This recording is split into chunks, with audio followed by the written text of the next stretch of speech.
Bonjour à toutes et à tous. Nous sommes le lundi 24 décembre. C'est une période un peu festive. Ça va être, ce soir, ça va être le réveillon de Noël. Mais voilà, on est à la période de Noël. Et j'imagine que beaucoup d'entre vous allez ou avez déjà peut-être envoyé des emails pour souhaiter de joyeuses fêtes, pour souhaiter un joyeux Noël. Et puis là, très très bientôt, dans une semaine, on va souhaiter les vœux aussi pour la nouvelle année. Et c'est vrai que pour souhaiter les vœux, on va envoyer plein d'emails. Alors, pour faire les choses correctement, parce qu'évidemment c'est quand même un peu l'objet de ce live, il s'agit d'envoyer ces emails correctement et de manière intelligente, si je puis dire, parce que c'est vrai que je me suis rendu compte qu'il y a encore beaucoup de gens qui ne savent pas correctement rédiger ces emails. Alors que ce soit à titre personnel et plus grave, j'oserais dire, à titre professionnel, voilà, c'est un petit peu embêtant. Donc, on va procéder, voilà, étape par étape. Je vais vous expliquer comment faire ça correctement. Alors, la première chose, bien renseigner l'émetteur, c'est-à-dire vous. Voilà. En intitulé, voilà, mettez correctement votre prénom et votre nom, qu'on puisse identifier quand on va recevoir un email de votre part, qu'on sache exactement de qui cela provient. Et est-ce qu'on est envahi de spam, de pubs, de choses comme ça? Et pour éviter de supprimer par erreur un email qui est réellement envoyé par quelqu'un qui nous connaît, essayez donc de renseigner correctement votre nom. Donc vous allez dans les paramètres de votre logiciel de messagerie, et c'est dans la partie identité. En général, c'est comme ça que ça se nomme dans les différents logiciels de messagerie, voire même sur des webmails comme sur Gmail par exemple. Quand vous allez sur Gmail, voilà, vous avez une partie paramètres que vous allez pouvoir identifier et, comment dirais-je, paramétrer donc la partie identité. Voilà, vous vous appelez, je sais pas moi, Harry Potter, voilà. Vous mettez correctement Harry Potter dans l'identité, qu'on sache exactement de qui ça vient. Donc ça, c'est quelque chose d'important, parce que c'est vrai que moi j'ai vu des fois des gens qui utilisent comme ça 2, 3 logiciels de messagerie, parce que voilà, ils ont l'ordinateur au bureau, ils ont un ordinateur portable, et donc sur chacun de ces ordinateurs-là, ils vont paramétrer un logiciel de messagerie différent. Et puis, des fois, ils pensent à le faire sur l'un et pas sur l'autre.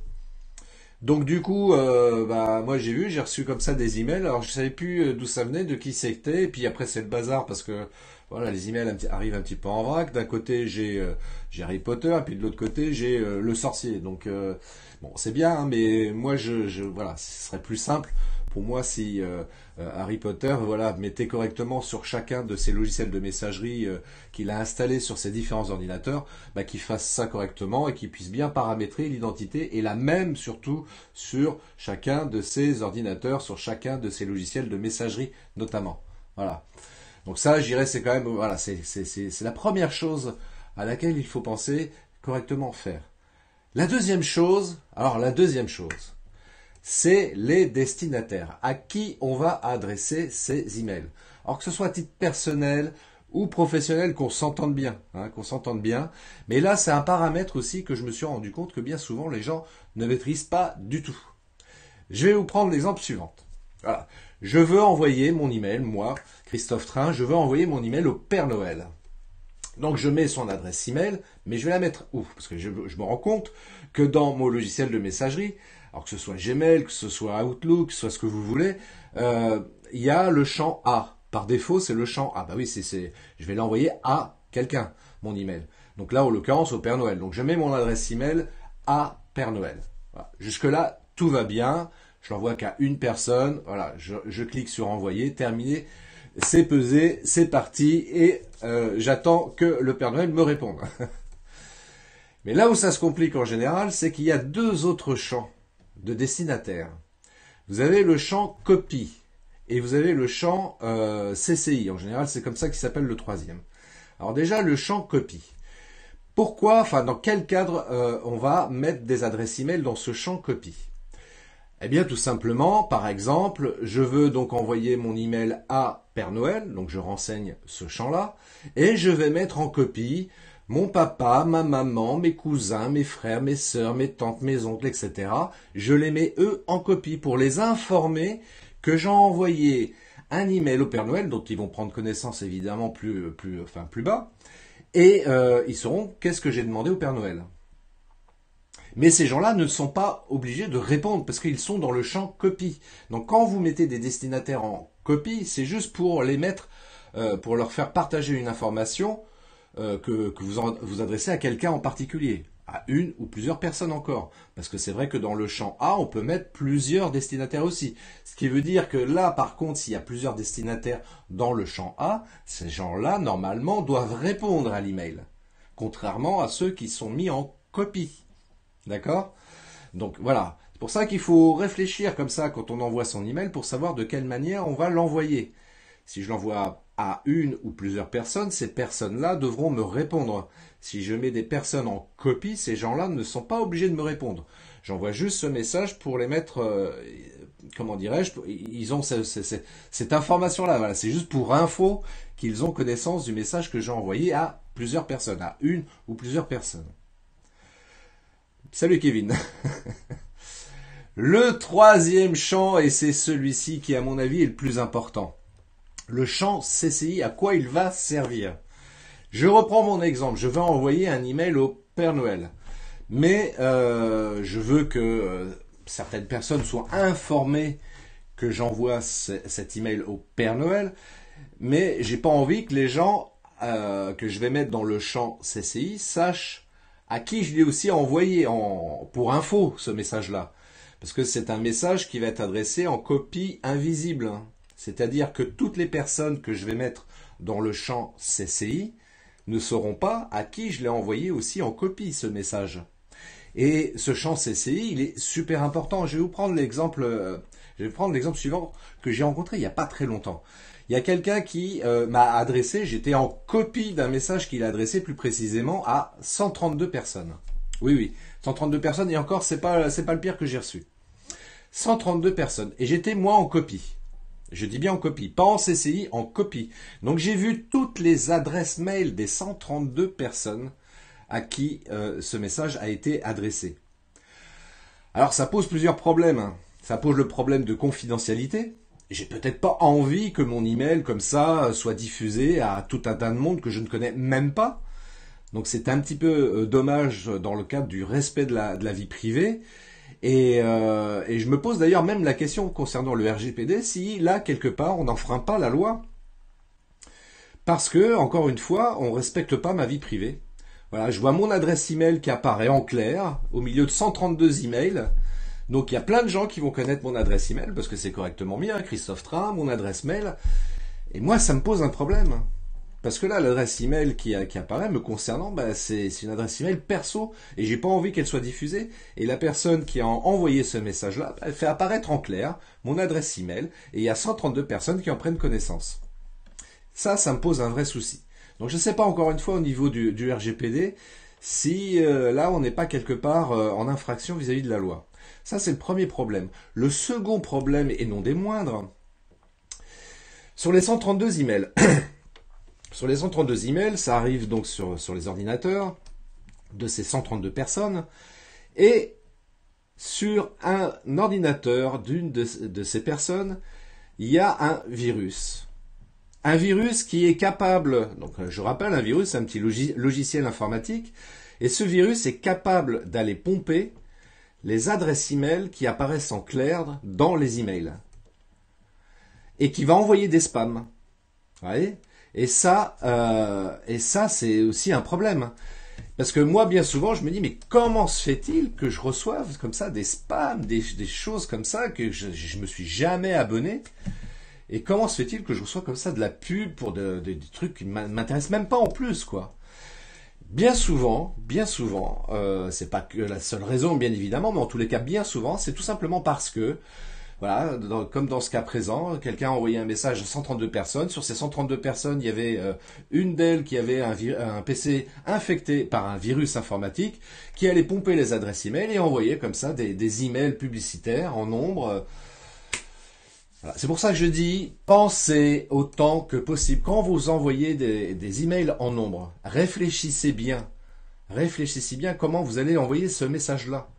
Est-ce que vous le mettez les adresses email en clair pour que les gens aient connaissance à qui vous l'envoyez parce que c'est important qu'il le sache à qui vous l'envoyez éventuellement. Ça peut être important. Dans le cas d'une entreprise, effectivement, là, je veux faire apparaître en clair les adresses email des personnes à qui j'envoie ce message-là en copie, donc je le laisse en clair parce que c'est important au sein même de l'entreprise. Mais quand c'est en extérieur, envoyer un message comme ça à plusieurs personnes, c'est peut-être pas utile que je mette en clair les adresses email des personnes que je vais mettre en copie. Donc mettez dans le champ CCI. Voilà, ce sera respect de la vie privée. Et puis deuxièmement, ça permet de minimiser la propagation des spams. Donc ça, c'est quand même une chose qui est super importante. Donc d'être bienveillant et de faire attention de quelle manière vous allez envoyer votre email. Et puis, je dirais, il y a un troisième truc, c'est que aussi, selon les logiciels de messagerie qu'on va utiliser, parfois, bah, on reçoit le mail, on clique dessus, on regarde, et puis on a tous les adresses email qui apparaissent avant de voir apparaître le message, qui parfois tient sur 3 phrases. C'est un peu nul, quoi. Ça gâche aussi la lisibilité du message que vous souhaitez envoyer et éventuellement l'impact que vous espérez avoir en envoyant ce message-là. Donc voilà, essayez de faire les choses correctement. Quand vous envoyez votre message à plusieurs personnes, réfléchissez bien. Est-ce que je mets les adresses email en clair? Si oui, parce que c'est important que les gens sachent à qui je l'ai envoyé. Et si c'est voilà, pour faire une information générale à 100, 200, 500 personnes, non, mais à ce moment-là, mettez tout en copie cachée. Vous respectez la vie privée, vous évitez la propagation des virus, et puis accessoirement, voilà, vous gagnez en visibilité par rapport à votre message, donc ça sera beaucoup plus impactant. Voilà. J'espère que j'ai été assez clair, mais voilà, essayez de bien penser à ça. Pour moi, c'est vraiment un truc qui me paraît essentiel. Et très franchement, moi, ça m'agace. Franchement, ça m'agace quand je vois mon adresse email en clair au milieu de plein d'adresses d'autres emails. En plus, sachez une chose. Je vais vous dire un truc, c'est que les adresses mail, ça a une valeur marchande. Donc moi, je peux m'amuser aussi à récupérer toutes les adresses email des gens, parce qu'elles sont en clair, donc je suis pas plus con qu'un autre, et en plus moi, à titre professionnel, ça peut peut-être m'intéresser. Donc je vais répliquer toutes les adresses email que je vois apparaître en clair. Voilà, je mets ça dans ma base de données. Je vais utiliser un site internet comme Mailchimp ou Mailjet, où là je vais pouvoir rentrer les adresses email dedans. Et là, moi aussi, je vais faire mon envoi de messages publicitaires, ni vu ni connu. Certes, là, je fais ça dans le non-respect du RGPD, mais à la rigueur, pourquoi pas, hein, ça peut être une option. Mais moi, personnellement, évidemment, je le ferai pas, mais sachez quand même qu'il y a des gens qui s'amusent à le faire pour le coup. Donc voilà, pour éviter de recevoir de la pub et des spams et des trucs inutiles, pensez bien à renseigner les champs correctement, de manière intelligente, avec bon sens. Voilà. Donc Kevin qui me dit ouais, si, car tu dévoiles une donnée personnelle. Donc nous sommes bien d'accord de faire apparaître les adresses email en clair. Voilà, ça rentre dans le cadre du RGPD et éventuellement je peux signaler ça à la CNIL comme il se doit. Ensuite, il y a, bon voilà, après il y a le renseigner l'objet du message. Bah oui, ça c'est quelque chose d'important parce que des fois je vois qu'il y a des gens qui envoient des messages sans renseigner l'objet. Donc on a un objet qui est vide. On sait pas pourquoi on nous envoie ce message-là. On sait pas, voilà, c'est peut-être pas important. Donc non, renseignez-le. Je reprends mon exemple. Je vais envoyer mon email au Père Noël. Bah, dans l'objet du message, donc je vais mettre un message court et précis. Donc je vais mettre par exemple demande de cadeau de Noël. Bah oui. C'est clair, c'est précis, c'est court. Voilà, comme ça le Père Noël il reçoit mon email et puis il se dit ah bah tiens, il y a Christophe qui me fait une demande de cadeau de Noël. Ok, je le mets de côté, je le mets dans la liste des personnes qui m'ont envoyé leur demande de cadeau de Noël. Voilà, comme ça c'est plus facile pour ranger, stocker, organiser les emails qu'on reçoit. Donc pensez-y aussi à mettre un objet qui soit précis et court. Il y a une chose aussi qui est pas mal aussi, c'est alors qu'on peut utiliser. Alors là c'est pareil, il faut faire attention, la priorité du message.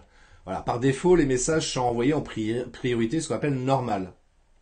Hein, je dirais, voilà, c'est comme vous allez à la poste, vous mettez un timbre au tarif normal.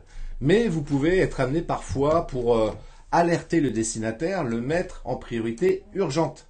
Voilà, pour lui signifier que c'est hyper important le message que vous lui envoyez et vous attendez une réponse urgemment. Donc là, voilà, cette notion de priorité urgente est à être utilisée. Pas facile, hein. J'ai pas mal de boulot, voilà, pour tout vous dire. J'ai pas mal de boulot en ce moment et c'est vrai que je travaille un petit peu tard et même là cette nuit j'ai encore travaillé et puis bref, je vous raconte ma life, mais c'est juste pour vous dire que c'est pas facile pour moi aussi de faire des lives comme ça le matin. Bref, euh, donc utiliser donc cette notion de priorité aussi avec bon sens. Est-ce que je le laisse en mode normal parce que voilà, j'attends pas spécialement une réponse dans l'heure qui vient, ou est-ce que je le mets en priorité urgente parce que là pour indiquer au destinataire que ça devient hyper urgent. Donc là par exemple, on est le 24 décembre.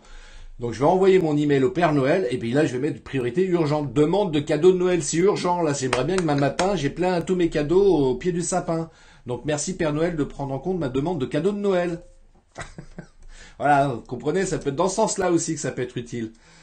Euh, alors oui, il y a aussi un truc il y a un truc qui est super important aussi parce que parfois, bon, ça arrive pas souvent heureusement, mais je vois que ça, des fois on voit ça aussi.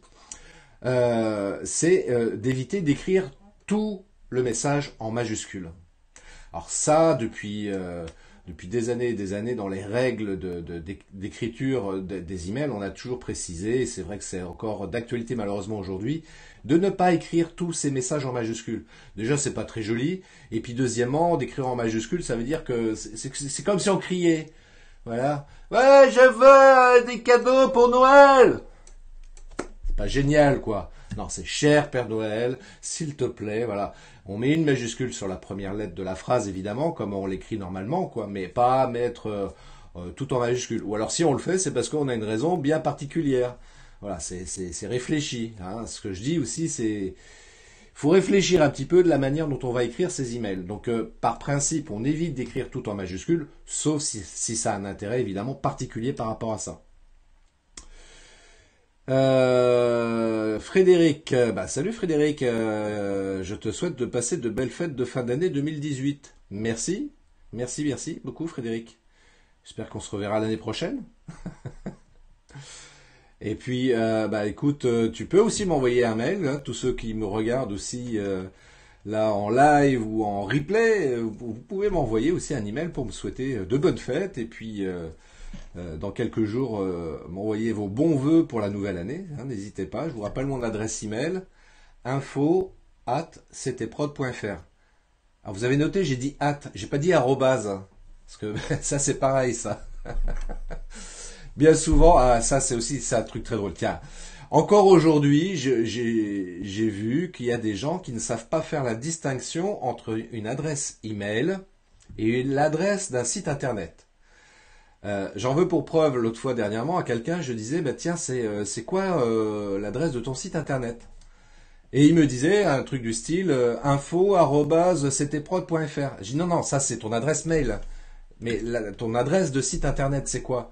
Bah info@ctprod.fr. Non ça commence par 3W www. Quelque chose.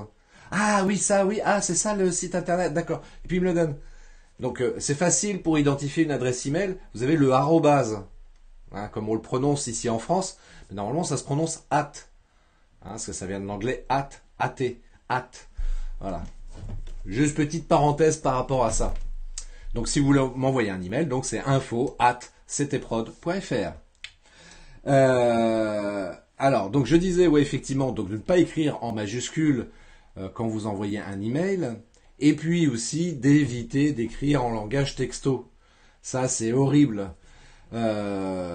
Qu'éventuellement, quand vous envoyez un SMS, je dis bien éventuellement que vous écriviez en langage texto, why not? Et encore que moi, perso, je fais partie de ces gens qui n'aiment pas le langage texto. Je trouve ça insupportable. J'aime bien qu'on écrive en bon français. Là, on a une langue qui est magnifique, qui est très riche, qui plus est. Et voilà, moi j'apprécie quand on écrit des vraies phrases. Je trouve ça plus agréable à lire d'une part, et puis plus respectueux de notre belle langue française. Voilà. Maintenant, je respecte également les gens qui écrivent en langage texto. Hein. Moi, j'ai entre guillemets pas de souci avec ça. Ils écrivent comme ils veulent à leurs amis, mais moi je préfère qu'on m'écrive, voilà, en langage en vrai français. Voilà. Ça c'est dit.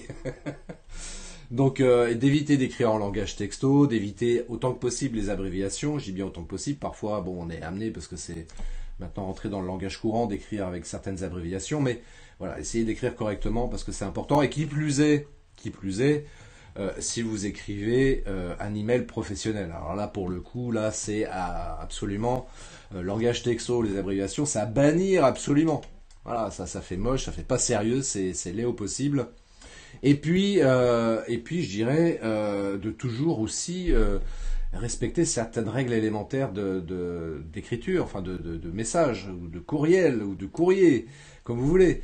C'est-à-dire que c'est de commencer par Monsieur Train, je vous écris pour vous informer, nanana, etc. Voilà, c'est quand même plus correct. Évitez le bonjour, surtout auprès des gens que l'on ne connaît pas forcément, hein. Le bonjour est à utiliser, voilà, on dit bonjour à des gens qu'on connaît, donc sur un mail professionnel, c'est pas gênant. Mais pour les gens qu'on ne connaît pas, on commence par monsieur truc ou madame truc, enfin voilà. Hein, restons dans les règles de l'art de l'écriture d'un message, qu'il soit électronique ou papier, hein, écrivons de la même manière. Et puis, à l'identique, quand on conclut son message, d'utiliser une formule de politesse. Alors, on va pas utiliser la formule de politesse qu'on utilisait il y a une paire d'années par rapport à ça, où on disait je vous prie, madame, monsieur, d'agréer mes salutations distinguées. Non, voilà, ça c'est un petit peu désuet, j'oserais dire, mais on peut utiliser une formule beaucoup plus simple, du style cordialement, voilà, ou salutations distinguées. Voilà, pour faire simple dans le corps d'un email, voilà, ça suffit largement, largement. Euh, un truc aussi super, super important, c'est l'orthographe. L'orthographe. Je crois que si j'avais les moyens, j'offrirais un Becherel à Noël à beaucoup, beaucoup de personnes. Alors, je leur en tiens pas rigueur, qu'on soit bien d'accord, je porte aucun jugement là-dessus. Il y a des personnes qui, pour différentes raisons, ont eu des gros problèmes au niveau scolaire et aujourd'hui se retrouvent à avoir un réel handicap concernant l'orthographe. Alors c'est vrai que c'est un peu embêtant, surtout quand ils sont amenés à écrire dans un cadre professionnel. Et là, on se rend compte immédiatement qu'ils ont une vraie lacune au niveau de l'orthographe. Alors, je vais vous dire une chose, il y a heureusement des outils qui existent pour essayer de minimiser les fautes d'orthographe. Déjà, quand vous écrivez sur Word, un logiciel comme Word, vous avez le correcteur orthographique que vous pouvez mettre en place et activer et vérifier s'il n'y a pas d'erreur de faute d'orthographe. Et puis sinon, il y a ce truc qu'on appelle, vous savez, qu'on n'utilise quasiment plus aujourd'hui, c'est... Mince, comment ça s'appelle le dictionnaire. Le dictionnaire. Alors ça, c'est un outil magique, je veux dire, le dictionnaire. Alors soit vous préférez la version papier, soit vous préférez la version électronique. Alors moi j'ai les deux, je vous dirais, et c'est vrai que la version électronique a cet avantage-là, c'est que vous n'êtes pas obligé de vous trimballer avec le gros dictionnaire sous le bras pour voilà, quand vous êtes en déplacement. Et moi quand j'ai un doute sur l'orthographe d'un mot, ben moi je vais regarder mon dictionnaire sur mon téléphone mobile, j'ai une petite application par rapport à ça, et je vérifie l'orthographe. J'ai même une application pour vérifier la grammaire, parce que des fois j'ai aussi un doute. Hein, sur l'écriture, sur l'orthographe réelle d'un verbe. Des fois, j'ai un verbe, je me dis, mais comment on l'écrit déjà au participe passé, je me rappelle plus. Enfin, voilà, je vais utiliser ma petite application, voilà, sur mon téléphone mobile et je vérifie voilà, la grammaire du verbe en question. Et comme ça m'évite de faire trop de fautes. Alors, parfois, on peut faire des fautes d'inattention, qu'on s'entende bien, et moi, le premier, ça m'arrive également. Mais en tous les cas, j'essaye d'être vigilant, et encore plus quand c'est pour écrire à quelqu'un dans un cadre professionnel, j'essaye d'être le plus vigilant possible pour éviter de faire des fautes d'orthographe. Des fautes d'orthographe et des fautes grammaticales également. Salut Laetitia. Voilà, tu reprendras depuis le début ou tu peux revenir en arrière, enfin bref, tu t'arranges, hein, c'est un live qui mérite d'être vu. Bon patron est pas mal aussi sur le net. Kevin qui dit ça.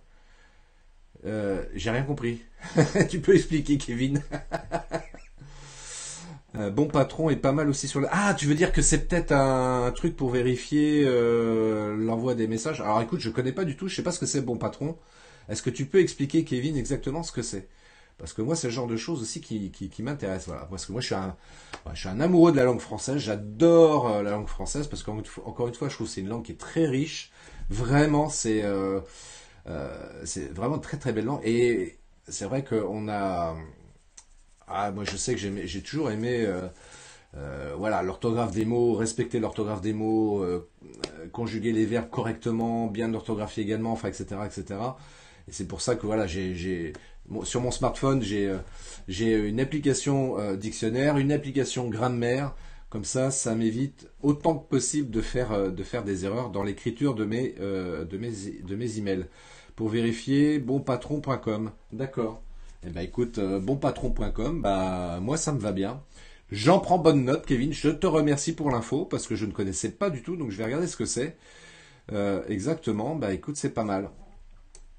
Voilà, donc bien essayer de faire attention à l'écriture, au style des phrases aussi. Et puis, si j'ai un conseil à vous donner, ne faites pas des phrases trop longues. Essayez de faire des phrases courtes. Déjà, c'est plus facile à lire, c'est plus facile à comprendre ce que vous voulez dire. Et puis surtout, ça évite d'avoir des phrases à rallonge. On ne sait plus où on en est. Enfin bref, pensez à la ponctuation aussi, les virgules, les points, les retours à la ligne, etc. Faire quelque chose qui soit correct et suffisamment agréable à lire. Là, ce que je vous explique, j'en ai pleinement conscience, c'est le b à bas. Mais je suis désolé, je suis obligé de passer par là parce que je me rends compte qu'encore aujourd'hui, il y a des gens qui maîtrisent absolument pas le b à bas, de savoir comment écrire un message, alors que ce soit par email. Et puis aussi, j'oserais dire même, tiens, on va déborder un peu le sujet. C'est également sur les messageries instantanées. Je vais prendre par exemple l'exemple de Facebook. Alors moi, Facebook, au niveau de la messagerie, je trouve ça assez extraordinaire.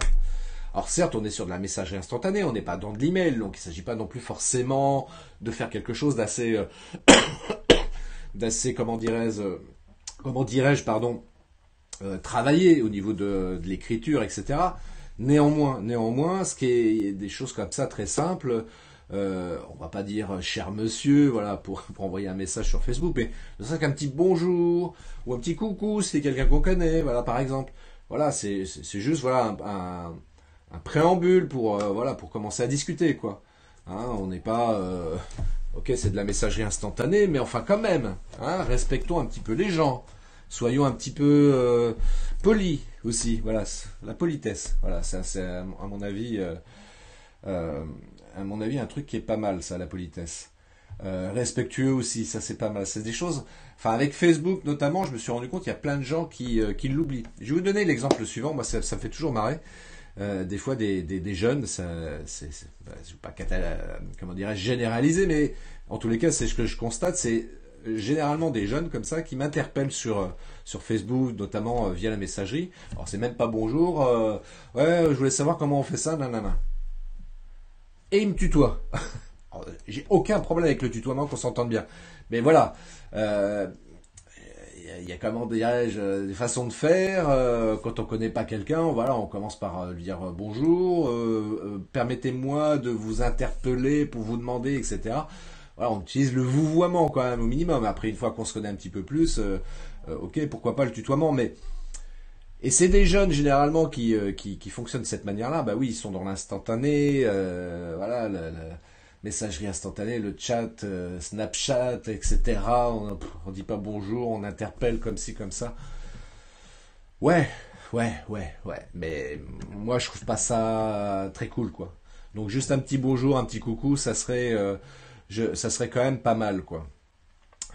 Ouais, et puis bon, c'est pas parce que c'est de la messagerie instantanée qu'on doit forcément écrire en mode texto. Je vous rappelle à toute fin utile que tout le monde ne connaît pas l'écriture en mode texto. Donc quand on écrit CC pour dire coucou, ok, moi je le connais, mais il y a peut-être des gens qui connaissent pas. Donc essayez de vous mettre aussi à la place de la personne à qui vous allez vous adresser. Voilà, si c'est quelqu'un qui, vous savez, voilà, qui connaît pas le langage texto, si c'est mamie ou papy, essayez d'écrire correctement. Voilà. Alors Alain qui m'a envoyé un email, je te remercie Alain, j'en prendrai connaissance tout à l'heure sans problème. Laetitia qui nous dit aujourd'hui reprendre les gens sur l'orthographe ou la grammaire, syntaxe et autres est mal vu parce qu'il ne faut pas stigmatiser l'autre. S'il ne sait pas écrire, ce n'est pas de sa faute, on a perdu le respect de l'écrit. Alors, ouais. effectivement, il y a des gens qui le prennent mal quand on leur fait remarquer que voilà, ils ont fait une faute d'orthographe ou que le verbe, enfin bref, au lieu de mettre ce matin, enfin CE, ils mettent SE, puis à l'inverse, il faut se rappeler CE au lieu de SE, enfin bref. C'est un peu le bazar, et si on a le malheur de leur faire constater que c'est pas correctement orthographié, il y en a certains qui sont très susceptibles et qui prennent un petit peu la mouche, comme on dit. Mais c'est un peu dommage, quoi.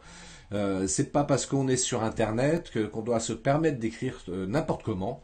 Et puis je vais vous dire une chose encore une fois, c'est que généralement, quand on vous fait remarquer, enfin que voilà, c'est pas pour être méchant, enfin d'une manière générale, hein, j'imagine il y a toujours des petits malins qui cherchent à titiller, quoi. Mais en tous les cas, moi, en ce qui me concerne, je suis pas dans cette démarche-là. Et si je fais remarquer, c'est juste pour aider la personne, puis dire attends, là c'est pas correctement orthographié, c'est plutôt comme ça qu'il faut écrire, etc., quoi.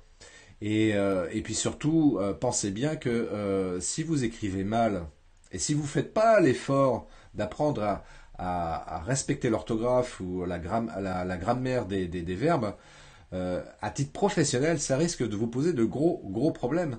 Parce que si demain, en fonction du poste que vous occupez, vous avez votre responsable, votre patron qui vous dit tiens, fais-moi un rapport sur tel truc que tu as fait, etc. Euh, patron, il va lire ça et dire ouais, j'ai pas à le faire monter en grade celui-là parce que au niveau orthographe c'est pas bon quoi, parce que moi il représente mon entreprise et je peux pas mettre quelqu'un en avant comme ça, etc. Enfin bref, vous voyez un petit peu le topo, donc voilà. Puis c'est quand même vachement mieux d'écrire correctement, hein. Dans le langage parlé on peut s'autoriser certaines fautes comme ça de français si je puis dire, mais en tout cas quand on écrit essayons de respecter un petit peu les choses. Et on a une belle langue, je le rappelle, on a vraiment une très belle langue et franchement prenez le temps à l'occasion, voilà, prenez votre dictionnaire, hein, que ce soit en version papier ou en version numérique, prenez votre dictionnaire et regardez les mots, regardez la définition des mots parce que ça aussi c'est pareil. Parfois on utilise des mots sans en connaître la définition. Je vais vous prendre un exemple, alors peut-être que vous qui me regardez le savez, mais moi j'ai posé encore la question il n'y a pas très longtemps à quelqu'un que j'aime beaucoup, donc voilà, c'était juste comme ça pour l'exemple, quoi. Je lui disais, mais est-ce que tu sais ce que veut dire le mot châtier? Voilà, quand par exemple je dis, j'utilise un langage châtier. Est-ce que vous-même vous savez ce que ça veut dire? Alors je vais pas vous laisser le temps d'aller vérifier dans le dictionnaire, mais voilà, un langage châtier, ça veut dire quoi? C'est un langage sophistiqué. Contrairement à ce qu'on pourrait penser, voilà, châtier, ça veut dire là je châtie, donc c'est un langage vulgaire, c'est ça que ça veut dire. Non, non, pas du tout. Un langage châtier, c'est un langage sophistiqué, très riche. Voilà, on utilise des mots un petit peu, voilà, un peu sophistiqués, voilà, pour vous dire un petit peu les choses simplement, quoi. Donc voilà, donc essayez de bien vérifier les mots que vous utilisez, de bien vérifier si vous en comprenez bien le sens. Donc regardez encore une fois dans votre dictionnaire, voilà, si vous avez un doute sur la définition même d'un mot. Comme par exemple, quelqu'un il y avait un terme, moi, enfin un mot qui m'avait pas mal trotté dans la tête à un moment donné, enfin quand j'étais plus jeune, et je me disais mais qu'est-ce que ça veut dire? Donc un jour j'ai pris le dictionnaire et ce mot c'était travailler en dilettante ou faire les choses en dilettante. Et je pensais que ça voulait dire en dilettante, ouais je fais ça comme ça quoi, de manière très nonchalante, sans porter intérêt à ce que je fais. Ben, pas du tout. Faire les choses en dilettante, c'est faire les choses en amateur mais avec passion. Voilà. Mais bon, malheureusement, voilà, avec le langage courant, parfois l'origine, enfin la définition première de certains mots se perd avec le temps et se pervertit avec un nouveau sens qu'on admet, qu'on accepte, et même à l'Académie française qu'ils finissent par accepter. Bon, voilà, c'est comme ça, mais voilà, autant que possible, essayons de respecter le sens des mots. Moi, ça me paraît important. Euh... Alors, je vois qu'il y a eu pas mal de petits messages. Jean-Christophe, vas-y, wesh, tu vas bien, vieux? Wesh, ça va, toi? Je sais faire le John aussi, hein, si vous voulez. Il n'y a pas de problème, hein, je sais m'adapter aussi en fonction de l'interlocuteur que j'ai en face de moi. Kevin qui dit, c'est ce que j'arrête pas de dire. Jean-Christophe, c'est pour ça qu'il faut bien travailler à l'école. Voilà l'exemple typique, Jean-Christophe, de message évidemment qu'on peut voir notamment sur les réseaux sociaux, sur Facebook, entre autres, et que parfois on peut recevoir même soi-même en messagerie privée sur Facebook, franchement, enfin, je trouve ça laid au possible. Laid au possible. Et c'est bien d'avoir mis ça, Jean-Christophe. Alain, c'est vrai qu'on a une belle langue, tire là pour voir. Non. Non, Alain. Bon, d'accord, t'insistes. Ah. Alors, Laetitia qui dit, une personne m'a dit justement hier qu'elle a été vérificateur de mails, de courrier, etc. dans une boîte. Il y a un TEDx Orléans 2018 qui en parle très bien, les mots créent les mots exactement. Et il y avait ce monsieur effectivement au TEDx 2018 à Orléans, dans le Loiret, qui a fait effectivement tout un discours sur les mots. Et franchement, c'était moi là pour le coup, ça m'a passionné cette conférence là qu'il a faite, enfin ce speech qu'il a fait. Vraiment, j'ai adoré quoi. Cécile qui nous dit pourriez-vous me conseiller un dictionnaire et une application de grammaire pour smartphone s'il vous plaît, c'est toujours très utile. Alors, moi je suis sous Android, alors j'imagine qu'il doit y avoir la même chose sur comment dirais-je sur iPhone, mais moi sur Android, j'utilise alors attendez, parce que je l'ai rangé par là. Évidemment, c'est quand on le cherche qu'on le trouve pas, mais ça doit être là, là. Alors moi j'utilise alors, il y a une application que j'utilise qui s'appelle Dictionnaire français et une application qui s'appelle Conjugaison sous Android. Alors, vous dire exactement ce que c'est par exemple, parce que c'est vrai qu'ils utilisent forcément un nom qui soit explicite, mais moi j'utilise celui-ci. Alors je vais montrer peut-être à l'écran si vous pouvez voir. Donc ça c'est l'outil Conjugaison, enfin l'application Conjugaison. Je vous montre ça. Je ne sais pas si vous voyez. Bon, on voit peut-être pas très bien, évidemment. On voit pas très bien. Voilà, conjugaison. Et l'autre application, c'est Dictionnaire français, gratuit. Ok. Bon, là c'est pareil, on voit pas très bien, donc bon, bref. Euh, Si vous cherchez sur votre comment dirais-je, sur votre plateforme Play Store ou App Store, vous allez trouver, tapez conjugaison, tapez dictionnaire français, vous allez voir des applications qui arrivent. Certaines sont gratuites, donc par défaut utilisez celles qui sont gratuites, si déjà ça peut vous dépanner. Et puis voilà, enfin, c'est vrai que j'ai pas d'application spécifique à vous préconiser sur smartphone en tout cas. Sinon en version papier, vous avez le Larousse, le Robert, voilà. Alain, ouais, comme ceux qui disent je kiffe, s'ils savaient de quoi cela vient, ils visaient peut-être moins, voire pas. Et oui, oui, il y a plein de choses comme ça, effectivement, enfin, dans l'orthographe des mots, si on en connaissait réellement l'origine, c'est comme le mot travail, hein. Si on prend l'origine du mot travail, c'est pas un mot forcément sympa.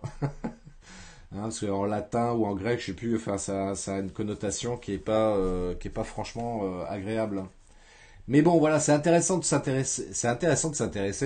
Voilà, c'est ce qu'on appelle voilà, une erreur de style. Hein, on peut le dire en langage parlé, mais pas à l'écrit, ça, ce que je viens de faire. Donc, c'est intéressant de s'intéresser. Je réitère ce que je viens de dire.